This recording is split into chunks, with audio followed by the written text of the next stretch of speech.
షాద్నగర్ వైపు ఉన్న DTCP RERA approved సిర్లసీమ 2 double benefit offer తో సిర్లసీమ 2 ఒక్కసారి ఫ్యామిలీతో విజిట్ చేసి మంచి నిర్ణయం తీసుకోండి. హేతుబద్ధంగా విభజించబడ్డ ఆంధ్రప్రదేశ్కు రాజధాని కూడా లేని నేపథ్యంలో కేంద్ర ప్రభుత్వం అమరావతి రాజధానిని ప్రకటన చేసింది. రాష్ట్ర ప్రభుత్వం సౌజన్యంతో ఇప్పటికే 16,000 కోట్లు వెచ్చించి అమరావతి రాజధాని నిర్మాణం చేపట్టిన తర్వాత అసంపూర్ణంగా ఉన్నట్టు ఆ రాజధాని విషయంలో మాత్రం కొత్తగా 2019లో అధికారంలో వైసీపీ ప్రభుత్వం పాలనా సౌలభ్యం కోసం 3 రాజధానుల ప్రక్రియను మాత్రం ముందుగా తీసుకొచ్చింది. అందులో భాగంగానే ఈరోజు విశాఖ పర్యటనగా విచ్చేసిన రాష్ట్ర ముఖ్యమంత్రి వైఎస్ జగన్మోహన్ రెడ్డి విశాఖపట్నమే పాలనా రాజధానిని మరోసారి పునరుద్ధరించారు.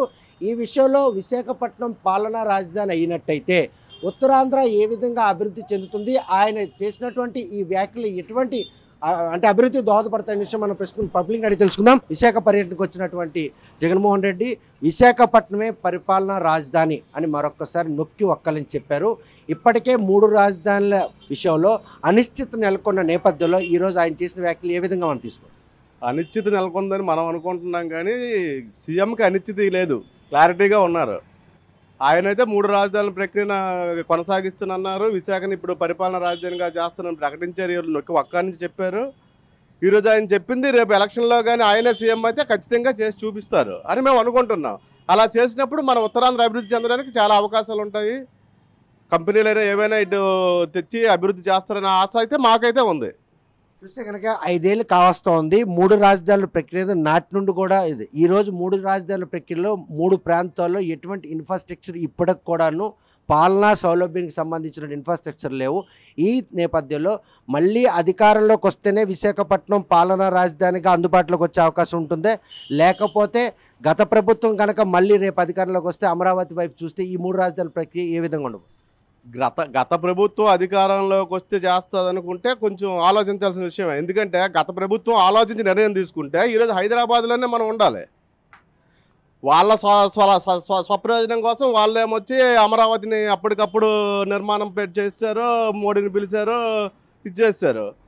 ఇప్పుడు ఈయన వచ్చాడు 3 రాజధానులు అన్నాడు, 3 ప్రాంతాలు అభివృద్ధి చేస్తానని వచ్చాడు. ఇన్ఫ్రాస్ట్రక్చర్ లేదని మనం అనుకోవక్కర్లే. ఆయన ఇన్ఫ్రాస్ట్రక్చర్ ఆయన బ్యాక్గ్రౌండ్ చేస్తున్నాడు. ఎందుకంటే ఈరోజు ఋషికొండకు బోడిగుండు అంటున్నారు, బంగారకాలు వచ్చింది. అది ఒక జగన్మోహన్ రెడ్డి సొంత డబ్బులతో లేకపోతే ఆయన నిధులతో కట్టుకోలేదు కదా. రేపు ఎవరు సీఎం అయితే ఆయనే ఉంటారు అక్కడ. ఆయన ఇన్ఫ్రాస్ట్రక్చర్ తయారు చేస్తున్నారండి. ఆయన పాలనా సౌలభ్యానికి అనుకూలంగా ఏ ఉండాలో అవన్నీ ఆయన చేసుకుంటున్నారు. నెక్స్ట్ సీఎం అయినప్పుడు ఒకవేళ ఆయనే సీఎం అయితే 3 ప్రాంతాలను అభివృద్ధి చేయడానికి పరిపాలనా రాజధాని విశాఖ చేసినప్పుడు మేము అందరము హర్షిస్తాం. చూస్తే కనుక ఏదైతే విశాఖపట్నం పాలనా రాజధాని అనే ప్రకటన మాత్రం సంజేసినటువంటి 3 ప్రాంతాల అభివృద్ధి చెందడానికి ఈరోజు అది ఎంతగానో దోహదపడుతుంది. మరోవైపు చూస్తే అమరావతికి భూములు ఇచ్చినటువంటి రైతులు అమరావతి రాజధాని నిర్మాణం కోసం 100 రోజుల నుండి ధర్నాలు చేస్తున్నారు, ఆందోళన కూడా చేపడుతున్న ఈ తరుణంలో ఇప్పటికే ఓవైపు జగన్మోహన్ రెడ్డి పరిపాలన రాజధాని విశాఖపట్నం ఒకలించిన, మరోవైపు అమరావతి రాజధాని నిర్మాణం కోసం అక్కడ భూవెత్తున ఉద్యమాలు కొనసాగుతున్న ఈ నేపథ్యంలో ఈ ప్రకటనలో ఉన్నటువంటి ఈ ఫలాలు భవిష్యత్తులో మనకు అందుబాటులోకి వస్తాయి అనుకోవచ్చు. అంటే నాకు రైతుల తాలూకా ఉద్యమం అంటే వాళ్ళని కించపరిచినట్టు కాదు నేను మాట్లాడబోయేది, కానీ యాక్చువల్గా రైతుల తాలూకా ఉద్యమం ఏదైతే అవుతుందో వాళ్ళు భూములు తీసుకున్నారు, తీసుకున్న భూములు ఉపయోగపడట్లేదని ఇలా బాధతో ఉద్యమం చేస్తారని చెప్తున్నారు. సో అయితే ప్రభుత్వమైనా ఉపయోగించుకుంటుంది, లేదా తిరిగి వాళ్ళకి ఇచ్చే ప్రయత్నమైనా ప్రభుత్వం చేస్తుంది. తిరిగి వాళ్ళు తీసుకున్నారు అనుకోండి, వాళ్ళ వ్యవసాయం వాళ్ళు చేసుకోవచ్చు. తిరిగి ప్రభుత్వం ఉపయోగించుకోవాలనుకుంటే ప్రభుత్వం మిగిలిన ఇన్ఫ్రాస్ట్రక్చర్ ఏవైనా చేసుకోవడానికి ఉపయోగించుకోగలిగిన భూములు ఇవ్వడానికి కూడాను వాళ్ళ త్యాగాలకు ఒక అర్థం ఉంది. ఆంధ్రప్రదేశ్ చరిత్రలో ఆ ప్రాంతం ప్రజలు నిలిచిపోవాలనే ఉద్దేశంతో ఆ రోజు భూములను ఇవ్వడం జరిగింది. వాళ్ళ మనుగడ కూడా పూర్తిగా కనుమరుగైపోయిన నేపథ్యంలో అసంపూర్ణంగా ఉన్న అమరావతి రాజధాని నిర్మాణం జరగలేదు. మేము రాజధాని నిర్మాణం కోసం ఇచ్చిన భూములు మాత్రం ఇలా తత్సారం చేయడం ఎంతవరకు సమంజసం ప్రశ్నిస్తాం. అంటే ఏదైనా నగరం కానీ ఒక రాజధాని కానీ నిర్మాణం ఎలా జరగాలి అంటే ఒక బిల్డింగ్స్ తీసుకొచ్చి నిర్మాణం ఒక 5 సంవత్సరాలనో 10 సంవత్సరాలనో ఇది బిల్డింగ్లు కట్టేద్దాం అన్ని కాంక్రీట్ బిల్డింగ్స్ నిర్మాణం మాత్రమే రాజధాని కాదండి. రాజధాని అంటే ఒక నగరం ఎలా ఏర్పడుతుందంటే, ఒక జంక్షన్ ఎలా ఏర్పడుతుందంటే అక్కడ వివిధ రకాలైనటువంటి సదుపాయాలను మనం కల్పించేస్తే సరిపోతుంది. అక్కడే ఒక కిల్లి బడ్డీ పెట్టుకున్నాడు ఉంటాడు, ఒక కూలింగ్ షాప్ పెట్టుకున్నాడు ఉంటాడు, ఒక సినిమా థియేటర్ కట్టినాడు ఉంటాడు, సో ఒక మల్టీప్లెక్స్ కట్టుకున్నాడు ఉంటాడు. వీళ్ళందరినీ ఏమవుతుందంటే ఆ విధంగా ఆ చుట్టుపక్కల ఏరియా ఆ విధంగా డెవలప్ అవుతుంది. అక్కడికి వలసలు పెరుగుతాయి, వలసలు పెరిగి సెటిలర్స్ పెరుగుతారు. ఈ విధంగా డెవలప్ అవుతుంది కదా తప్ప నేను మొదటి నుంచి అంటే ప్రత్యేక ఆంధ్రప్రదేశ్ ఏర్పడినప్పటి నుంచి కూడాను ఇదే వెంటనే రాజధాని కట్టాలంటే రాజధాని కట్టడం అంటూ జరగడం అనేది హాస్యాస్పదం. రాజధాని ఎక్కడ కట్టబడదు, నిర్మించబడదు. కొన్ని సంవత్సరాల పాటు దాని మీద ఇది చేసిన తర్వాత అప్పుడు తయారు చేయబడతారు తప్ప కట్టడం అనేది జరగదు. అదేవిధంగా ఇప్పుడు విశాఖపట్నం పరిపాలన అంటే ఇప్పుడు ఆయన అనౌన్స్మెంట్ కూడా నేను చూడలేదు. ఇప్పుడు మీరు చెప్పిన తర్వాత నాకు చాలా సంతోషం అనిపిస్తుంది. పరిపాలనా రాజధాని విశాఖపట్నం అని గట్టిగా నొక్కి వక్కానించడం ఆ విషయాన్ని నేను చాలా సంతోషిస్తున్నాను, ఆహ్వానిస్తున్నాను. ఎందుకనంటే మాకు జగన్మోహన్ రెడ్డి ఒక లడ్డు ఇచ్చారు. వేరే వాళ్ళకి ఆ లడ్డు అంటే అది లాక్కొని ఇచ్చారా లేకపోతే ఏం చేశారని సో నేను ప్రస్తుతానికైతే ఎంజాయ్ చేస్తాను, నాకు సంతోషం అనిపిస్తుంది. ఇక్కడ విషయం ఏంటంటే రెండో వైపు అటువైపు ప్రజలకి ఏ విధంగా చేస్తారు అనేది వాళ్ళు అడగాలి. సరే మాకు ఈ పరిపాలనా రాజధాని అటు ఇచ్చేస్తానంటే మాకు మీరు ఏ విధమైన బెనిఫిట్స్ చేస్తారని చెప్పి అనాలి తప్ప ఇది ఉత్తరాంధ్రకి వెళ్ళొద్దు లేకపోతే ఇక్కడ కాకపోతే మేము ఒప్పుకోము అనేటట్టు ఉండడం వల్ల మా అభివృద్ధిని వాళ్ళు వెనక్కి లాగేసుకున్నట్టు ఆ హక్కు వాళ్ళకి లేదు. మా అభివృద్ధి మా హక్కు, అది ఇవ్వడం ద్వారా మేము అభివృద్ధి చెందుతాం అనుకుంటున్నాం కాబట్టి మా హక్కును కాదనుకునే అధికారం ఎవరికీ లేదు. చూస్తే కనుక విశాఖపట్నం పరిపాలనా రాజధాని అనే ప్రకటన మాత్రం ఉత్తరాంధ్ర ప్రజలు స్వాగతిస్తున్నారు.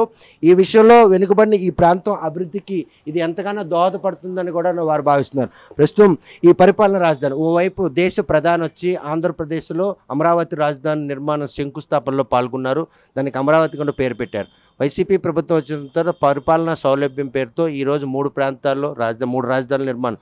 ఈరోజు విశాఖపట్నంలో ఆయన చేసినటువంటి పరిపాలనా రాజధాని విశాఖపట్నం తేల్చి చెప్పడం ఉత్తరాంధ్ర ప్రజలు హర్షించదగ్గటువంటి ఒక మంచి శుభవార్తగా చేసుకోవచ్చు.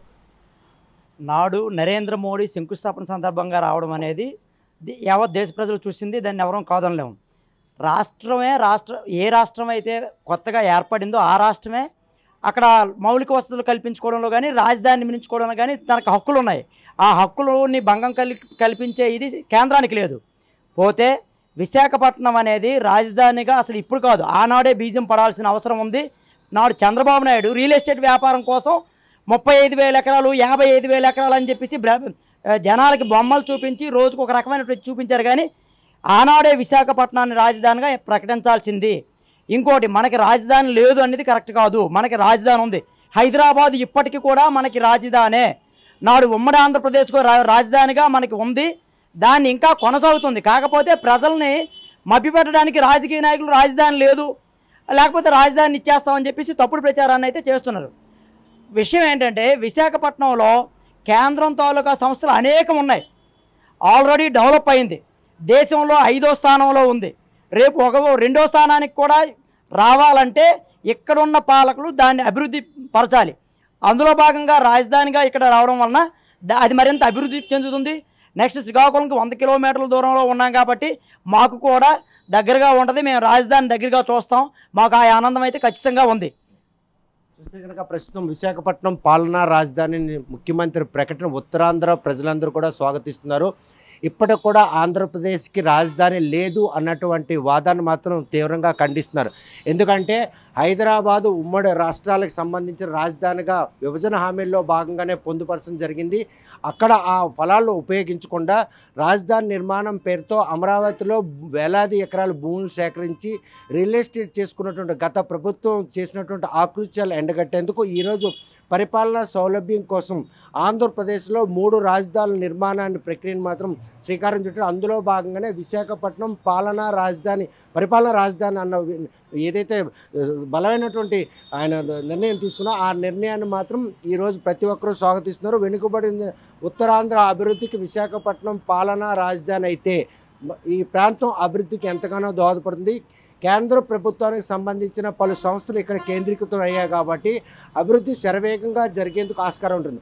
ఒకప్పుడు హైదరాబాద్ కూడాను రాజధాని ఇంతలా అభివృద్ధి చెందిందంటే అక్కడ కేంద్ర ప్రభుత్వంకి సంబంధించినటువంటి సంస్థలు ఎన్నో ఉండబట్టే ఈరోజు అంత శరవేగంగా హైదరాబాద్ రాజధాని అభివృద్ధి చెందిందని అర్ధాంతరంగా ఆంధ్రప్రదేశ్ను విభజించిన నేపథ్యంలో రాజధాని లేని ఆంధ్రప్రదేశ్లో ఒక అంటే భవిష్యత్ తరాలకు అమరావతి ప్రాంతంలో రాజధాని నిర్మాణం చేపట్టాలని అప్పట్లో తాత్కాలిక భవనాలు నిర్మించి ప్రజలను మభ్యపెట్టిన టీడీపీ ప్రభుత్వం వైసీపీ ప్రభుత్వం అధికారంలోకి వచ్చిన తర్వాత గతంలో చేసినటువంటి తప్పులు జరగకుండా ఉండేందుకు ఈసారి 3 ప్రాంతాలు అభివృద్ధికి కూడాను దోహదపడాలి, ఈ ఆంధ్రప్రదేశ్ ప్రజలకు పరిపాలనా సౌలభ్యం అందాలనే ఉద్దేశంతో ఆయన చేసిన ప్రయత్నంలో 5 ఏళ్ళుగా చేసిన ప్రయత్నంలో అడుగడుగున ఆటంకాలు వస్తున్నా కూడాను చివరి క్షణంలో విశాఖపట్నం పర్యటనకై వచ్చినటువంటి ముఖ్యమంత్రి మాత్రం విశాఖపట్నం పరిపాలనా రాజధాని మాత్రం ఆయన పునరుద్ధరించడం ప్రతి ఒక్కరూ స్వాగతిస్తున్నారు. మరి ఈ విషయంలో వచ్చే సార్వత్రిక ఎన్నికల్లో ఏ ప్రభుత్వం వస్తుంది,